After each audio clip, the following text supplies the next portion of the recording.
Oh yeah, the 50th anniversary of the Rocky Horror Picture Show. If you don't know what this is, if you are in the punk rock scene and don't know what this is, you're a poser. But this is a classic, instant classic, man. This is the first rock and roll vinyl, or not vinyl, rock and roll play, or like a musical, if you will. And it's just jam-packed with hits after hits after hits. And it has some controversial stuff in there. You know, not too controversial today, but back in its day, back in the 70s, it really shined a light on the LGBTQ community. But I think it's just the way you look at it. It is what it is. But the way I interpreted this movie is a little different, just because the way I grew up, the way I think, and I enjoy the album more than the movie. Actually, I'm more of a music guy than anything. I love movies, but this one right here, this is a classic. It's just overall just hit after hit. The producer, Lou Adler and Michael White. It just let me flip you around here. Check this out. Lou Adler, if you know who he is, he's a music legend, producer. You know, that's where Cheech and Chong got started. A lot of famous people, a lot of festivals. But check it out. Tim Curry right there, Rich O'Brien. You have what the heck? Susan Sarandon. Dang, almost forgot her name. Meatloaf right there. The Time Warp. This has jam-packed. It's jam-packed with hits. Like, check it out. Look at this. The Rocky Horror Picture Show. You have Tim Curry, Barry Bostwick, you have Patricia Quinn, Jonathan Adams, obviously Meatloaf. He played Eddie. Charles Gray as a narrator. It's just a jump to the right. Or just a jump to the left and a step to the right. Jeez, epic fail. But yeah, I got it. Anyways, Susan Sarandon, said Richard O'Brien, Little Nell. But yeah, like every song on this vinyl, this is one of my favorite things to listen to.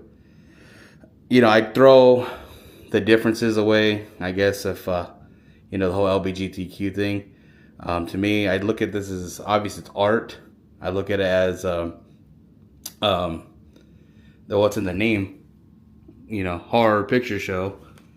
And I kind of, you know, these are about aliens at the end of the day. They're about aliens of different species and trying to take over Earth by kidnapping them and other people. And they get caught in their tracks. And, you know, I don't want to spoil nothing for anybody. But there's a Frankenstein named Rocky being made. And, yeah, just go on and watch it. If you are offended by the LGBTQ stuff, don't watch it. Simple as that. But to me, this is a classic. More for the music for me, because just the beginning song on, I can go on with this list of songs. And my favorite song on here, I love Time Warp. I love science fiction. But I'm Going Home just hits.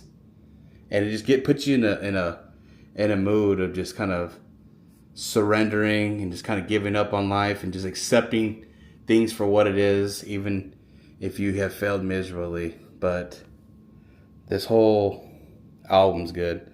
And the people who've, you know, made this album, you got Count Ian Blair, David Wintour, you have Phil Kinsey, the Rabbit on keys, Richard Hartley on keyboards.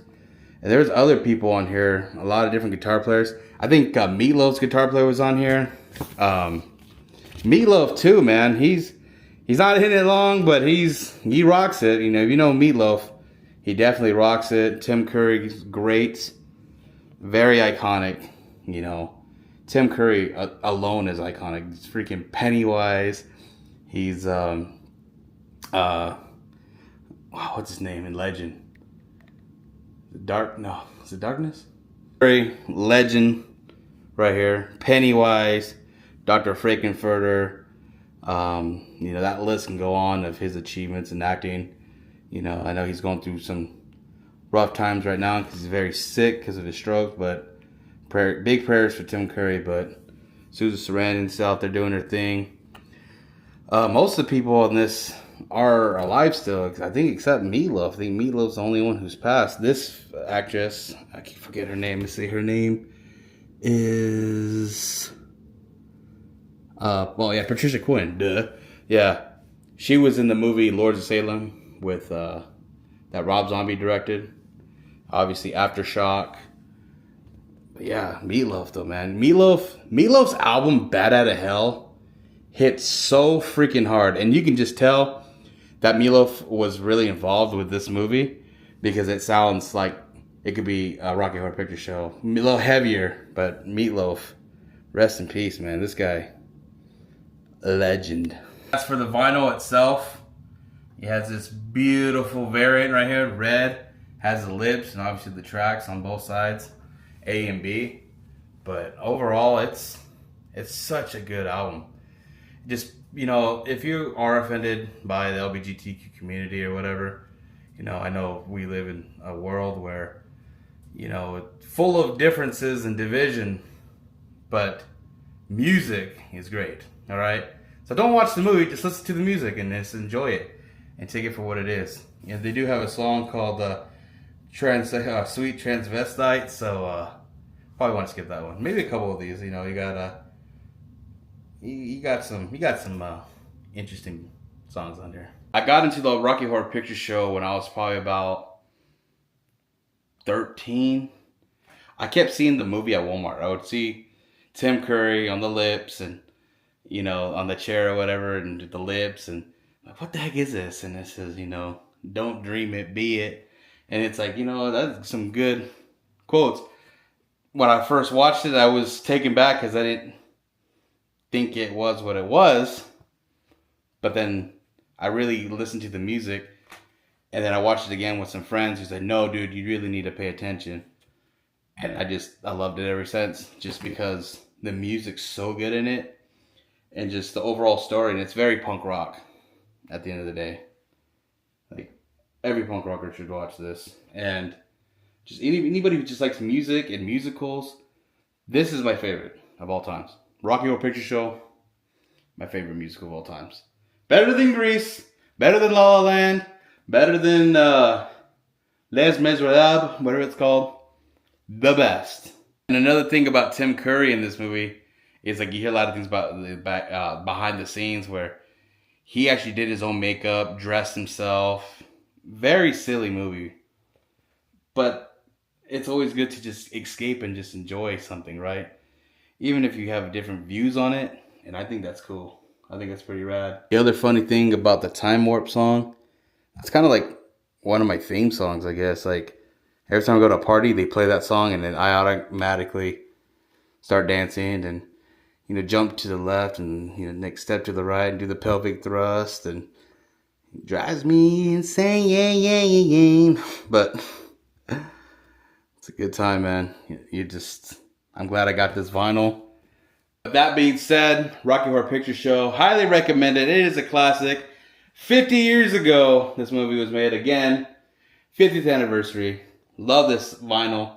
Love the movie, but I love the music more than anything. The music to me is just incendiary. It's incendiary.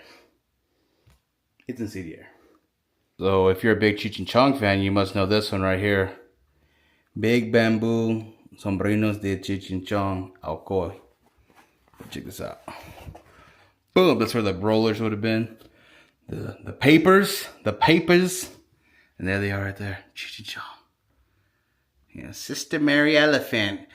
Class, shut up! Cheech, but look at the tie-in, like I said. There he is. Lou Adler. Pretty awesome.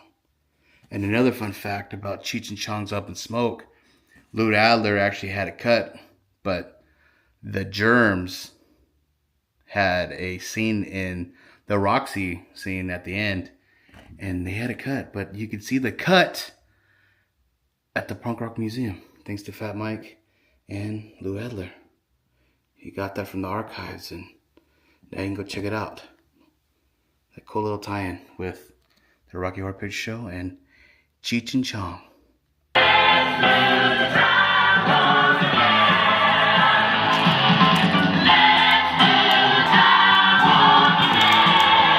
That's gonna do it for the day. Here in my home, I'm gonna listen to the rest of this vinyl. Kick back and have some brews and enjoy the picture show, the Rocky Horror Picture Show. Till next time, the vlog is over.